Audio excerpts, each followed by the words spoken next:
দেবলীনাকে জব্দ করে উচিত শিক্ষা দিল কুসুম। সম্পূর্ণ জানতে দেখতে থাকো।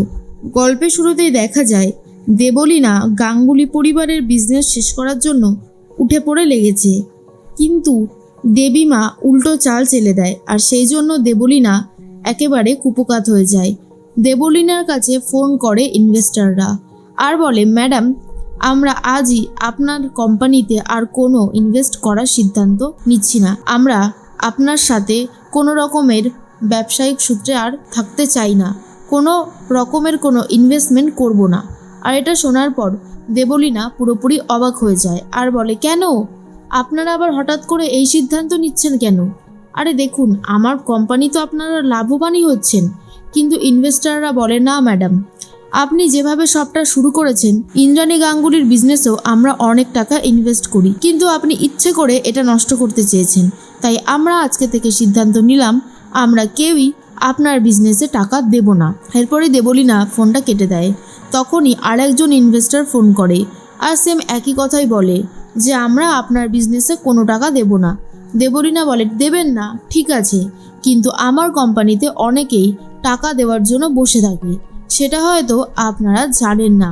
তবে একটা কথা জেনে রাখুন, আপনারা ইনভেস্ট করুন বা না করুন তাতে আমার কিচ্ছু যায় আসে না। আমার বিজনেস যেমন চলছে ঠিক তেমনই চলবে।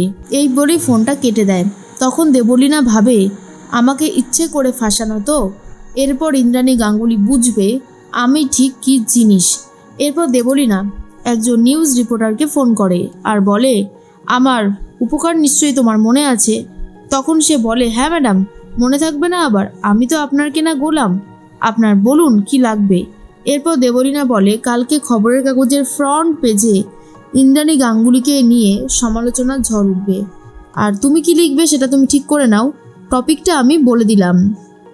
নিউজ রিপোর্টার বলে, ঠিক আছে ম্যাডাম, আপনি যেমন যেমন বলেছেন ঠিক তেমন তেমনই হবে, আপনি একদম চিন্তা করবেন না। দেবলীনা সবটা বলে দেয়। এর পরেই দেখা যায় কুসুমকে নিয়ে অনেক চিন্তার মধ্যে রয়েছে আয়ুষ।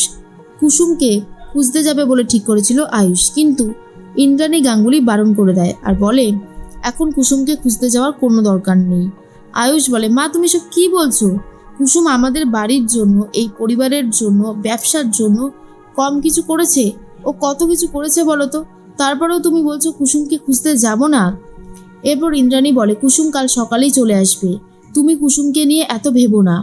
আয়ুষ ভাবে, মা এত শিওর ভাবে কি করে বলছে যে কুসুম কাল সকালেই ফিরে আসবে? ব্যাপারটা কেমন যেন একটু অচেনা অজানা লাগছে। এরপরে রাজবাবু বলে, আয়ুষ তুমি তোমার মায়ের উপরে ভরসা করো, তোমার মা যেটা বলছে সেটা একদম ঠিক, আর তুমি কি তোমার মাকে চেনো না? তাই এসব কথা বলো না।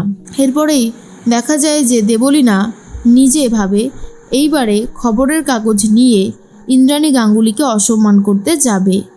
দেবলীনার কাছে যেই খবরের কাগজটা ছিল সেটা শুধুমাত্র দেবলীনার জন্যই ছাপানো হয়েছিল, বাকি খবরের কাগজে কোনোভাবেই ইন্দ্রাণী গাঙ্গুলির সমালোচনা লেখা নেই। এরপর দেবলীনা নিজের পেপারটা নিয়ে চলে এসেছে আর বলে, ভাবতেও পারছি না আজকে ফ্রন্ট পেজে ইন্দ্রাণী গাঙ্গুলির সম্পর্কে এত বড় বড় কথা লেখা হয়েছে। কি আন্টি, আমার সাথে লড়তে কেমন লাগছে? এরপরেই ইন্দ্রাণী গাঙ্গুলি বলে, কোথায়? আমি তো দেখলাম না, আমাদের খবরের কাগজের তো একটাতেও এই লেখা নেই। এরপর ইন্দ্রাণী গাঙ্গুলি তার যে খবরের কাগজগুলো ছিল সেগুলো দেখাতে শুরু করে। যথারীতি সেই খবরের কাগজগুলো দেখে দেবলীনা পুরোপুরি চমকে যায় আর বুঝতেই পারে না এটা কি করে সম্ভব। নিউজ রিপোর্টার যে ঠকিয়েছে ইন্দ্রাণী গাঙ্গুলিকে না দেবলীনাকে, সেটা বুঝতে পেরে গেছিল দেবলীনা। তখনই সেই রিপোর্টার হাজির হতেই বলে, ম্যাডাম, আপনি কি ভেবেছেন টাকা দিয়ে সবাইকে কিনে নেবেন? হ্যাঁ, আমি আপনার থেকে টাকা নিয়েছি ঠিকই, সেটা আমি পরে আপনাকে ফেরতও দিয়ে দিচ্ছি, কিন্তু যারা ভালো মানুষ তারা কখনোই বিপদে পড়বেন না, আমরা তাদেরকে বাঁচিয়ে দেব। আপনি টাকা দিয়ে সবাইকে কিনতে পারলেও কিছু মানুষকে কখনোই কিনতে পারবেন না। এরপর দেবলীনা সব কিছু শুনে রীতিমতো তাকে মারতে যায়। আয়ুষ বলে, খবরদার এই ভুলটা করো না, যদি তুমি এই ভুলটা করো তাহলে কিন্তু তুমি নিজেই বিপদে পড়বে। আশা করছি কথাটা মাথার মধ্যে ঢুকেছে। কি ভেবেছো ক্ষমতা লাগিয়ে টাকা লাগিয়ে সব কিছু ওলটপালট করে দেবে? এখনও না, এই পৃথিবীতে অনেক ভালো মানুষ আছে, আর সেই জন্য তুমি এই কাজগুলো করতে পারবে না। কুসুমকে কোথায় রেখেছো এবার বলে দাও, না হলে কিন্তু খুব খারাপ হয়ে যাবে। কিন্তু দেবলীনা কোনোভাবেই বলতে চায় না সে কুসুমকে কোথায় রেখেছে। তখন দেবলীনা বলে, কিচ্ছু বলবো না, কিচ্ছু বলবো না। তোমরা বুঝতে পারবে এরপরে দেবলীনা ঠিক কী করতে চলেছে। এরপরে আয়ুষ ভাবে, বারবার এই দেবলীনা আমাদের পরিবারে ঢুকে, আমাদের বিজনেসে ঢুকে ক্ষতি করতে চাইছে। এইটা কিছুতেই মেনে নেওয়া যায় না। অন্যদিকে শঙ্কর চলে এসেছে আর বলে, আমার মেয়ে কোথায় কর্তামা? আমার মেয়েকে ছাড়া আমি কি করে থাকবো? আমার মেয়েটা কোথায় রয়েছে আমি কিচ্ছু জানি না। ইন্দ্রাণী গাঙ্গুলি বলে, শঙ্কর তুমি আমাকে বিশ্বাস করো তো? শঙ্কর বলে, অবশ্যই করি কর্তামা, বিশ্বাস করবো না এটা আপনি বলতে পারলেন? আর ঠিক তখন ইন্দ্রাণী বলে, চিন্তা করো না, কুসুম ঠিক সময়ে ঠিক জায়গায় হাজির হয়ে যাবে, শুধু একটু সময়ের অপেক্ষা। আয়ুষ ভাবে, মা যে এত সিউরিটি দিয়ে বলছে, তাহলে কি কুসুমকে মা নিয়ে এসেছে, অন্য কোনো কাজে পাঠিয়েছে? এমনটাই ভাবছিল আয়ুষ।